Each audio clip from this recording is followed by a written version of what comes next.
Dios te bendiga, mi querido hermano y hermana. Bienvenida una vez más a nuestra cápsula del Centro de Investigación White de la UNADECA. Estoy seguro que hoy nuevamente habrá un dato, un conocimiento que te será de mucha utilidad. En esta ocasión he titulado esta cápsula Nuestros pioneros y nuestro nombre. Quiero comentarte que esta es una pequeña reseña histórica sobre cómo y en qué forma el nombre Adventistas del Séptimo Día fue adoptado por nuestro movimiento en sus inicios. Te cuento que en el año 1854, Elena de White, basada en sus visiones, en lo que Dios le había mostrado, empezó a solicitarle a la iglesia que se establecieran en el orden evangélico que pues hasta ese momento había sido pasado por alto y descuidado. Es decir, tenían que organizarse de una forma tal que pudieran marchar de una mejor manera. Jaime White, su esposo, luego de leer tantas cartas de tantas necesidades que había alrededor y también de viajar y visitar las distintas congregaciones, él tristemente lo que miraba era un rebaño disperso, porque no tenía cohesión de grupo. Era todo un montón de iglesias dispersas, pero no era en sí una iglesia unánime, unida. Como herencia del millerismo, este movimiento que vamos a decir que estaba sin nombre, se resistía a organizarse. Y esto era así porque creían que si se organizaban, caerían en los errores que otras denominaciones estaban cometiendo.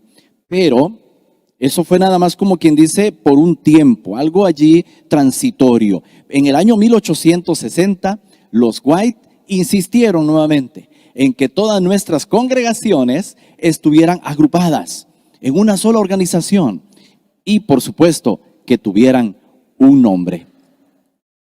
Hoy nosotros podemos hablar de ellos como los adventistas sabatarios, un nombre de ese periodo transitorio más o menos de 20 años.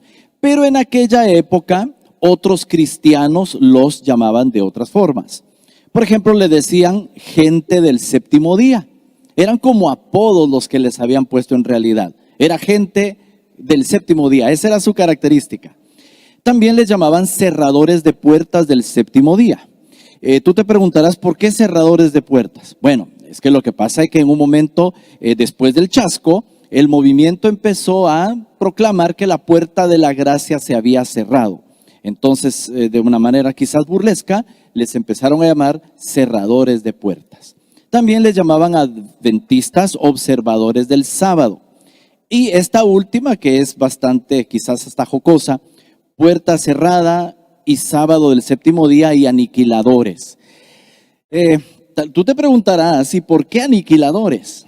Lo que pasa es que también desde los inicios, la iglesia, el movimiento, mejor dicho, creía que los impíos al final ya de todo esto de la historia serían aniquilados, no serían como quien dice, no seguirían viviendo en tormento eterno por las edades sin fin, sino que hay un momento en que serían aniquilados, la extinción final como nosotros la conocemos hoy.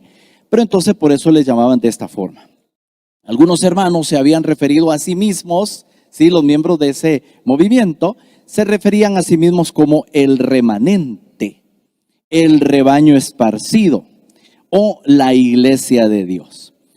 Este último nombre, iglesia de Dios, era preferido por muchos, incluyendo Jaime White, le gustaba ese nombre, pero otros aducían que ya otras denominaciones utilizaban ese mismo nombre, iglesia de Dios, por lo que pues no era el más apto para ponerle.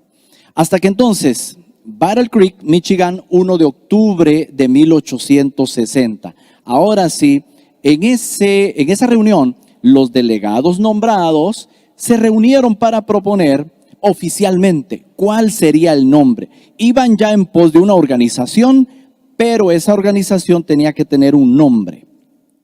Los delegados deseaban un nombre que identificara rápidamente las doctrinas, que señalara doctrinas importantes del movimiento. J.N. Andrews agregó que bajo las leyes del estado de Michigan ya no se podrían seguir registrando publicaciones hasta que no se tuviera un nombre. O sea, por todos lados llovía y urgía la necesidad de organizarse y de tener un nombre. Así entonces, esta es una recreación que tienes allí de ese momento álgido cuando todos los delegados estaban por tomar esta importante decisión. Levanta la mano Jaime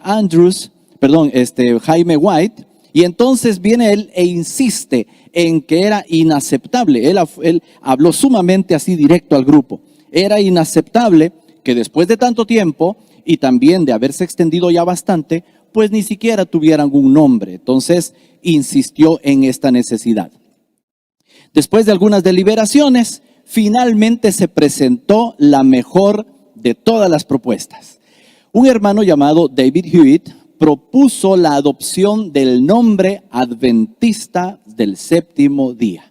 Y él dice, miren, yo creo que esto hay que ponerlo así para exaltar dos grandes pilares de nuestra fe: la venida de Cristo y el séptimo día sábado. Esa fue la razón por la que él propuso este nombre. Y entonces a todos, desde ese primer instante, a todos les encantó, a todos les gustó la idea, y entonces ese fue el nombre aprobado. A partir de allí, las congregaciones llevarían este título, Seventh Day Adventist Church. Y bueno, hasta el día de hoy ese es nuestro nombre. Tú dirás, ¿y Elena White qué dijo al respecto? Bueno, ella se mantuvo siempre al margen del proceso, no quiso influir, quiso dejar que otros hicieran esa parte, me pareció muy bien. Y entonces, pero cuando lo escuchó, dijo, ese nombre está muy bueno. Le dio su completo apoyo, porque dice, ese nombre anuncia las verdades distintivas de nuestra iglesia. También va a impactar fuertemente a los desobedientes de la ley de Dios y va a conducir a muchos al arrepentimiento. Desde entonces, mis hermanos y hermanas, tenemos este bendito nombre, Iglesia Adventista del Séptimo Día, para exaltar estas verdades, pero también, obviamente, para exaltar verdades de nuestro Señor Jesucristo. Espero que esta cápsula haya sido de información y de mucha utilidad para ti. Que el Señor te bendiga.